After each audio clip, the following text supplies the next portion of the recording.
Hello and welcome to On the Croft. Just having a look at the blueberries, seeing how they're getting on. Doing a bit better this year. We've got them in pots in ericaceous compost, which they do love. They're an acid loving plant. We put some straw on top just to keep the moisture in, and I don't think they're doing that bad, to be honest with you. A little bit better than the gooseberries. I mean, look at them. Not that many in there, but I think with fruit, it's a big investment, and you've got to see it over several years. And that's one of the reasons why we ended up buying a fruit cage from Knowle Nets. Bought it myself. It's not a sponsored video, but you'll see through the video how we put it together. We did it our way, and above all, we tried to work out the instructions. Anyway, sit down, have a cup of tea, and let's see how we got on.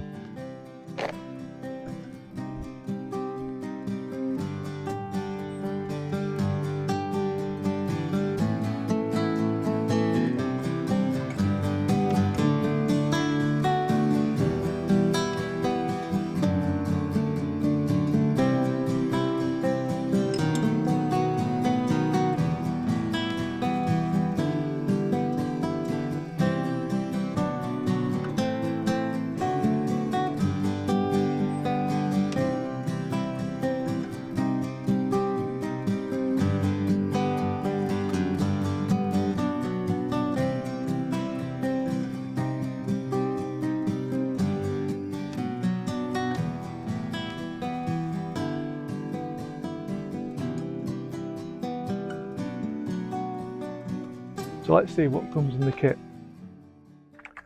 There's the door fittings. So you've got your hinges and your top hinge, some nuts and bolts, 2 pins. These are cable ties and replacement resealable cable ties for the nets. Ground anchors. These are quite ingenious because these fit in the top of the pole, and I'll show you in a minute how it all goes together. And these are to go on the floor, and I'm presuming, I'm going to have a look at the instructions in a minute, are braid in to the floor as to where the poles go in. So you should all be able to see what happens when we make a start and putting it all together. So yeah, let's get on with the door. So the first job that they recommend doing is making the door. So the door kit comes separate. Just gonna unwrap it all, and then I'll lay it out on the floor.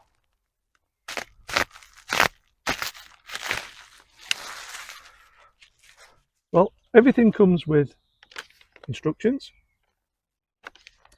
which are printed on both sides.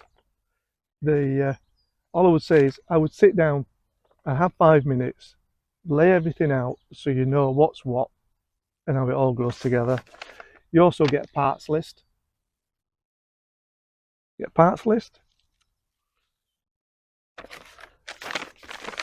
And a separate door sheet.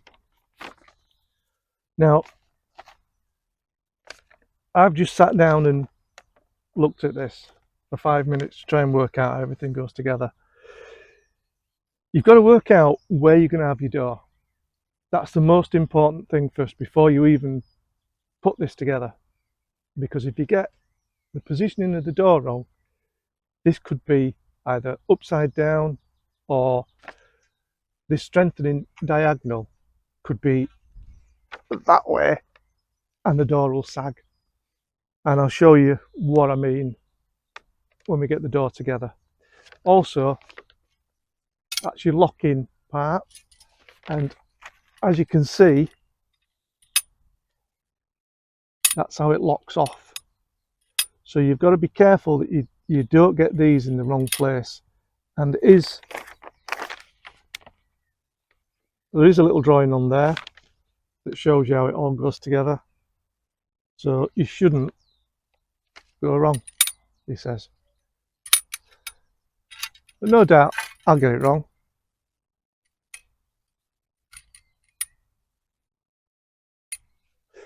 but we'll see. My mistakes will hopefully help you put it together. So it does say in here, tools you will need: a large screwdriver, check; metal or wooden spike, check; large hammer, check; step ladder or stool, check. What it doesn't tell you is these nuts and bolts need a spanner. Now luckily I have one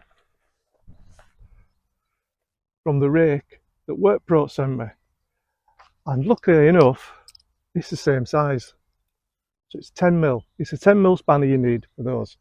So Knowle Nets, I think you just need to print that on there that you do actually need a spanner.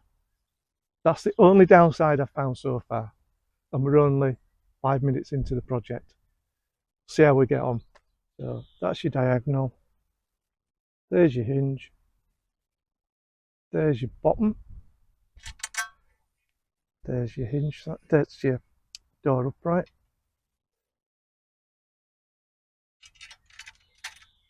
Put that in there, fasten it together with the spanner that you don't get with it. And I'm just going to go get my screwdriver now. Oh yeah, when it says screwdriver, it's a slotted screwdriver you need, not a Phillips.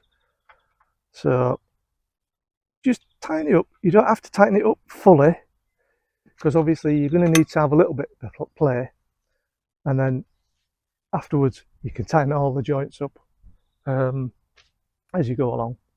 So yeah, I'm going to crack on now and do the top, and then I'll show you when it's all done.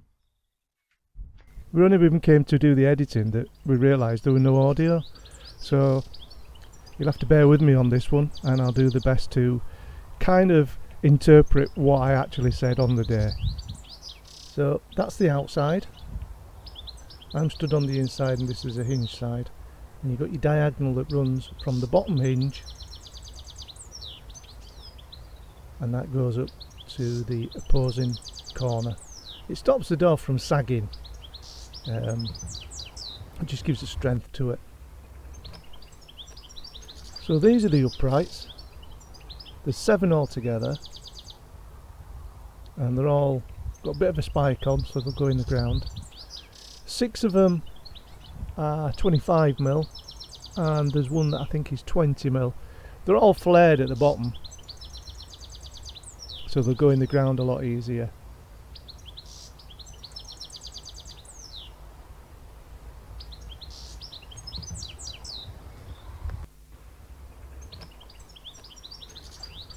And what I've done is I've separated the 6 big uns from the thinner one, and like I say, the thinner one is the door hinge side, so I'll use that in a bit, but first I'm going to put it to one side, and then it's out of the way and I don't get it confused with the others. If you lay them out like from front, middle and back, it gives you an idea of where you're going to put your other spars. So one in the middle, just roughly in the middle, gives you an idea where you're working, and then one right at the end. Now I'm trying to get it as near as I can to the fence, which means I'm going to have to clear all these weeds that I've let grow. So I'm going to get a shovel, I'm going to move it, get it all cleared out, and then I can get on to the next step.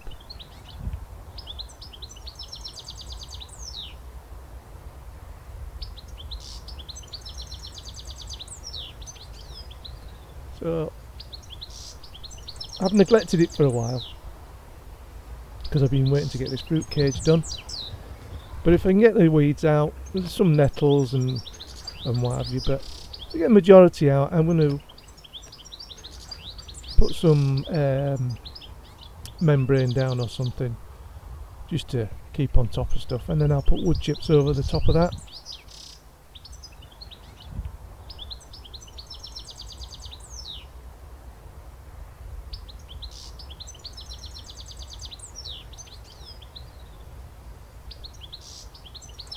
So yeah, lay it down. It's easier working from the back because, like I say, you've got a fence and there's a bit of movement at the front anyway, so if I want to pull it away from the fence just to get the netting in, I can do. So I'll go get the other ones now for the length. These are 2.25, so 2 of those gives you 4.5.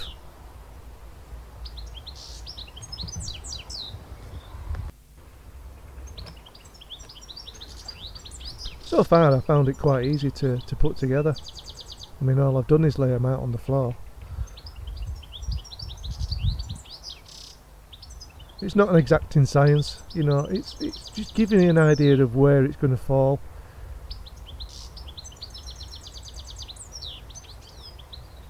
I won't fire out with a spike.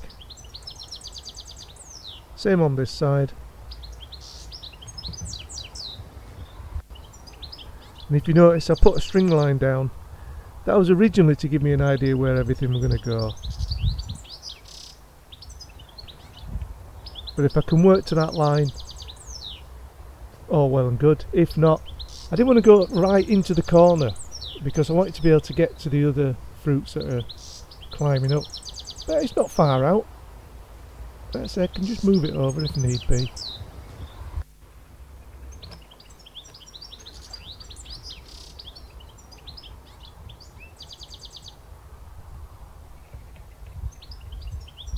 Right, I'll just go get the ground anchor plates.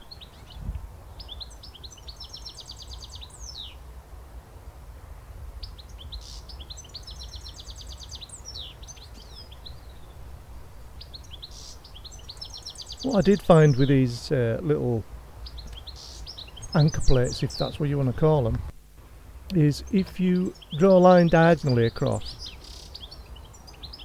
obviously this will give you the centre of the hole.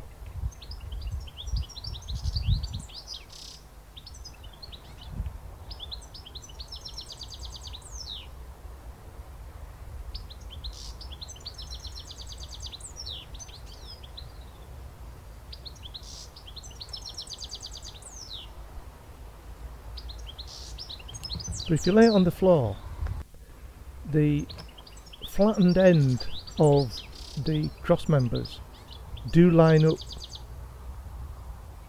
with the lines. As you can see, the kind of corner of each bit will line up with the cross lines, and that will give you the centre of the plate.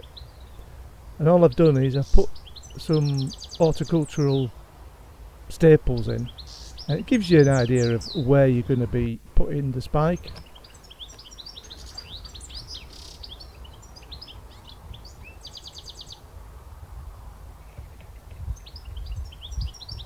So all I'm using is a dibber when I find it. So yeah, put the dibber down the middle, just mark it, remove the plate, put it in a bit further. Luckily the soil's still moist underneath, so it wasn't too bad. And then this spike you actually get with the kit. So I put a mark where the flared bit is on the uprights, so I know how far to bray it into the ground.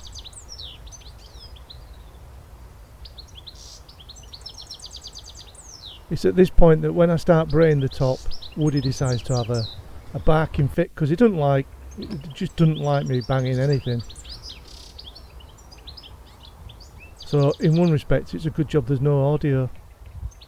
If you notice, I've just hung the door. All I've done is I've slid the hinge parts onto the upright, and at this point I've strung a line from the far end just so that this locking post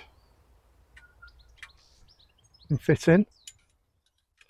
I would close it off just to make sure that you've got an even gap all the way, and then make a mark in the soil and then knock that in so that we've got the next stage. Now these are the locking points that go in top of the posts, and if you can see a slight chamfer on that, and as you tighten this screw up, this pushes in and splays those two out. Now, so I've done those, I've just got these two to do, and then I can start adding as we go along. So it's as level as I can get it. Obviously there's slight slopes this way and that way, so it's not really that easy, and at the end of the day it's a fruit cage, you know, it's not a high-rise apartment block. Anyway, let's come in.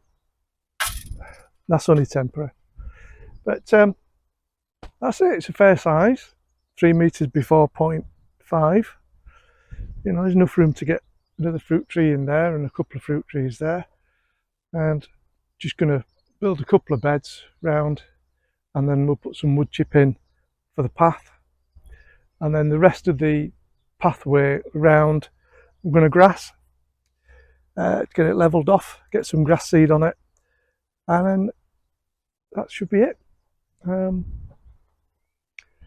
bloody warm, I need a drink I think, and the next thing to do will be putting the nets on, but I'm going to get some little tapes for the bottom so that we don't get any, we get foxes and stuff that come through, so I don't want anything getting caught up in the bottom, and we might put some silver bits on the top to keep the birds off. But yeah, all in all, next job, nets, but that's not for today, that's another day when it might be a little bit cooler. Right, well, we thought we'd better brave the sun, seeing as we've had a bit of a heat wave in May, and I've had to come up today looking like this. Anyway, oh, this way. So we've come to put the net on. So we've gone all the way around with the net just to see what we've got left over, and there is absolutely loads. So it says to start on one of these uprights on that side, but we're going to start here, so we've got a bit of movement. Now you'll notice that I've been using some of these clips. They're just normal plumbing pipe clips, but I've also used some of these little spring-loaded clips, and I've just put that on just to hold it, as you can see there and there, as I work across. So I get to this one, and I'm going to put one of these clips on just to hold it. It is tight, but you want it tight just to hold it. So yeah, these are the cable ties that come with the kit. Very thin. They're the cable ties I'm going to use. Pretty more substantial. These I'll probably end up using on the door. Now,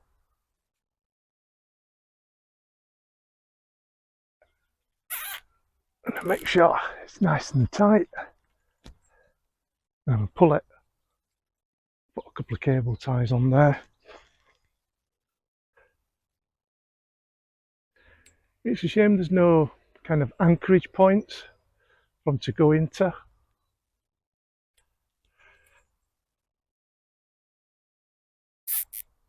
But, you know, it's a fruit cage to keep birds out. And I'm just going to work my way down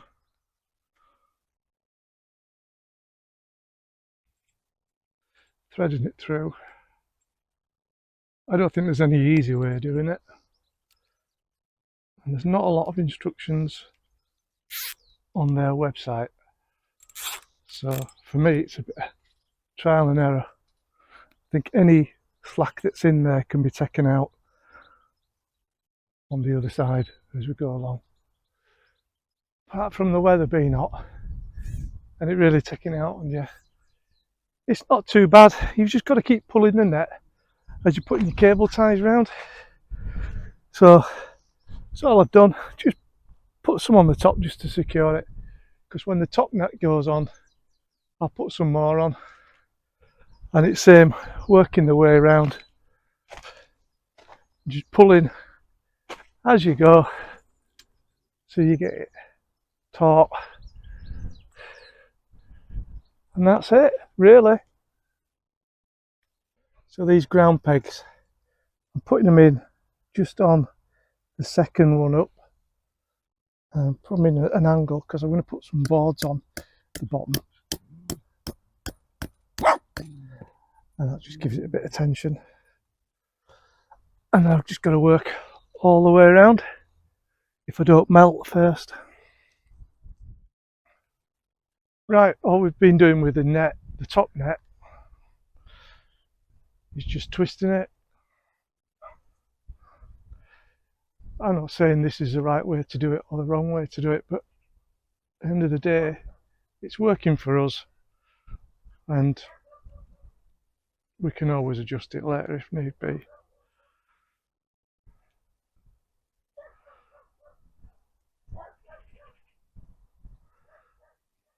Clip those in,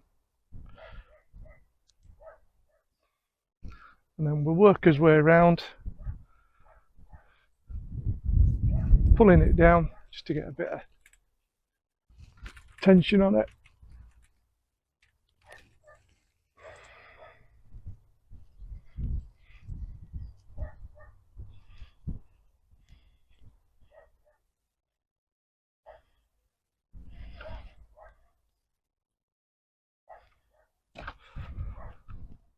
Why on earth did we decide to put a fruit cage up on the hottest May, or in the hottest May on record? I do not know. I was actually melting I was. My fingers were dripping, never mind my back. But anyway, it's done, and that's one project that we can tick off. The next project is Sam's polytunnel, which has now come and is sat at home waiting to be done. We decided not to do it today, but we're going to do it next week or through the week, depending on what the weather's like. That way, it was too much for Woody, and we struggled to try and find some shade for him, as we did ourselves. But it was lovely to have a beer afterwards and relax. Just want to say a big thank you for the subscribers, and don't forget, hit the like button, hit the subscribe button, and let that bell ring, and then you'll know when I've uploaded another either short or a video. So until next time, take care and enjoy your gardening. See ya.